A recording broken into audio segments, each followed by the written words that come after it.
ciidamo ka tirsan kuwa xoogga dalka Soomaaliyeed ayaa ka cabanaya gacan bidixayn ay mushaaraadkoodii ku sameeyeen saraakiil ka tirsan ciidanka militariga Soomaaliyeed. Askari diiday in magaciisa loo adeegsado qalabka warbaahinta una waramay idaacadda Shabeelle ee magaalada Muqdisho ayaa sheegay in madaxweynaha Jamhuuriyadda Federaalka Soomaaliya uu soo dhiibay xuquuqdoodii mushaaraadka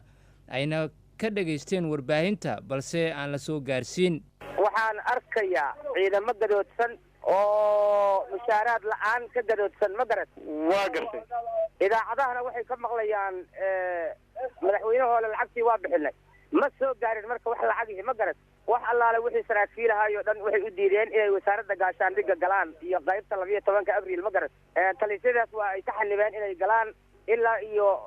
16 bilood oo mushaaraha ka maqan ma garat sidoo kale askarigan ayaa sheegay in madaxweynaha ra'iisul wasaaraha iyo taliyaha ciidanka xoogga dalka Soomaaliyeed ay saxiixeen mushaaraadkii ka maqnaa muddo 6 bilood balse 4 bilood ka mid ah ay gacan bidixeeyeen saraakiisha ay hoos tagaan sida uu hadalka u dhigay madaxda dalka waxaan u aragnay madaxda ciidanka inay yihiin ma garat mid raashin dhaca u keena iyo mid lacagtii bishaarka ka masuqmaasuqa waxa hadda ciidanku ay cabashada ka muujinayaan waa saraakiisha iyaga xukunta ma ahan madaxweynaha iyo ra'iisul wasaaraha waxaan ogsoonahay oo aan maqalnay in madaxweynaha iyo ra'iisul wasaaruhu ay taliyaha xooggu ay saxiixeen lacagtii ciidanku ilaa 6 bilood ay u saxiixeen